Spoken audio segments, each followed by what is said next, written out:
Hello there, it's PSPlus time again, the mid-month update that adds a bunch of games to the extra, premium and deluxe tiers of PSPlus. All the games you see in today's video are yours to download from October the 17th, and I reckon you're going to be happy with this month. Let's do this. First of your extra games is Gotham Knights, an action game in which Batman is no more and 4 other characters step up to fill the void he left behind. Nightwing, Red Hood, Batgirl and Robin. Each character has their own moveset, their own gadgets and their own way to traverse the open world. During daylight hours, our new heroes are found at the Belfry, which acts as a home base and allows conversations and investigations to be triggered before switching to nighttime and going out on parole in Gotham. The standard game can be played in online co-op with a friend, which really adds to the experience, and a 4-player game mode, which is like a wave-based mission, is available at the end game. Reviewers found Gotham Knights to be quite mediocre, with the highest score I could find a 7. There are some technical issues too, running at 30 frames a second seems to be quite unacceptable for quite a lot of gamers. In my opinion, when PSPlus Extra was announced, this is the type of game I thought was perfect for it.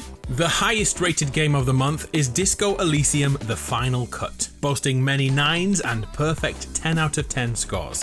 Disco Elysium is a role-playing game which combines detective sleuthing with a twisting plot filled with a depth of choice many games only dream of. Every line is voiced, including your own character's inner monologue. Even in a room all alone, you're not alone. Dialogue trees play the biggest part in Disco Elysium, with many tabletop RPG moments here which will change the story direction in many ways. Don't let the art style put you off, this is one of the greatest games ever made. It's such a big deal, a TV show is going to be made of Disco Elysium. If you enjoy narrative and choice in your video games, you have to play this. So, it's Halloween season and PlayStation have added a bunch of suspense survival outings for you and your adult diapers. Alien Isolation is almost a decade old and is still considered by many the greatest alien game ever made. Armed with a heartbeat sensor, we must navigate our ship and complete tasks. We play the entire game through the eyes of Amanda Ripley, who's Ellen's daughter. Fighting the alien is almost always the wrong idea. We must instead find places to hide away and stay as silent as possible, as one wrong move could be the end for you. Craftable weapons do add a little more equality to affairs, with Molotovs, flamethrowers and simple noisemakers to redirect the alien away.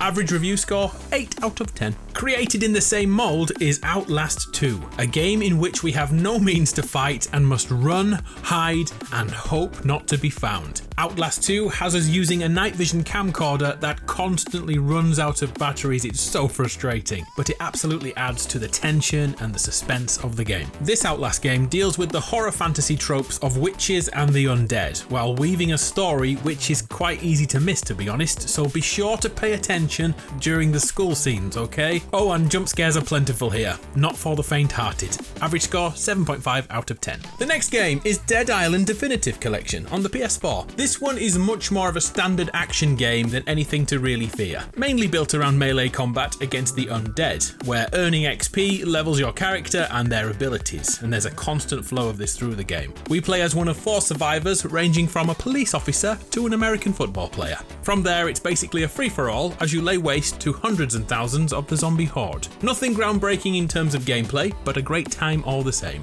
Average score 7 out of 10. Another Halloween game, the Dark Pictures Anthology, House of Ashes, from back in 2021. This one is an interactive story in which we make decisions for the cast and watch where it takes them.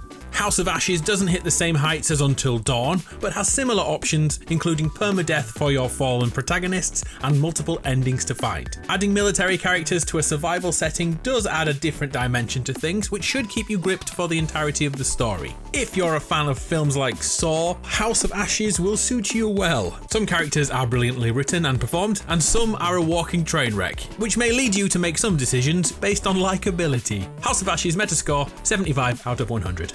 Soulsborne fans, the next one is for you. Take a look at Eldest Souls.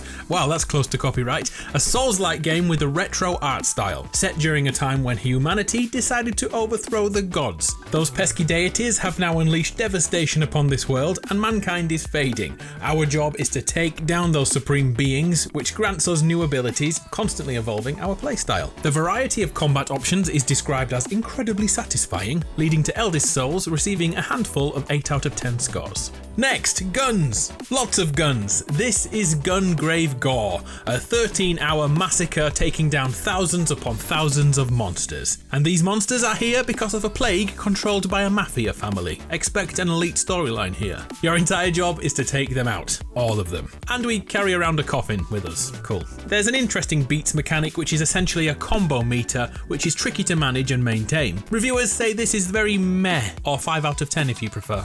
Far Changing Tides is a sailing-based puzzle game set on the open waves, side-scrolling through a post-apocalyptic world. There is no fighting in Far, instead it's more about management of your ship and navigating to find resources. Then, once all the above-ground shenanigans are over, your ship morphs into a submarine and there's more to do under the waves. The PS5 version of Far Changing Tides is rated at 81% on Metacritic. Another game without a fixation on violence is Röki, a point-and-click adventure set in the wilderness as we play a young girl trying to find her bro.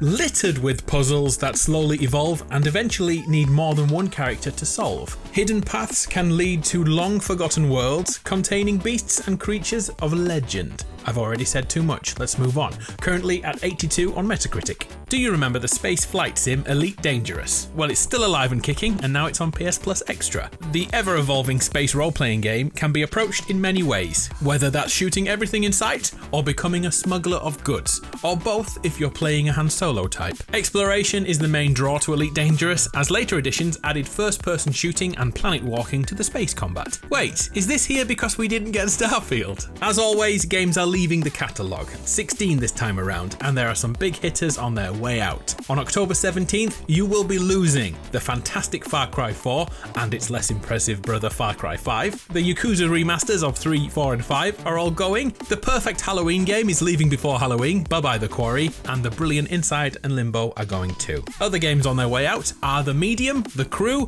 Shinobi Strikers, Clouds and Sheep 2, Asterbreed, Torkel, Gunvolt Burst, and Travis Scott's favourite game, Goosebumps. He plays it every time. On October 17th, those 16 games will become locked. Okay, over to PlayStation Premium, also called PlayStation Deluxe, and things are changing. Thanks to Sony's new Core app, PlayStation Plus subscribers can now stream hundreds of movies with a promise that the selection will continuously update. There's too many to cover right now, but in future I'll shout out when a highly rated movie is added to the collection. Now to the games themselves coming to your PS4 and PS5. There are 3 PSP titles, Tekken 6, Ape Academy Escape, and SoulCalibur Broken Destiny, which I believe is the one that had Kratos in. And finally, an OG PlayStation game, IG Finals. So what do you think to the month? Are you playing anything scary this time around? I'm Adam, you're awesome, thanks for sticking around. I'll see you next time.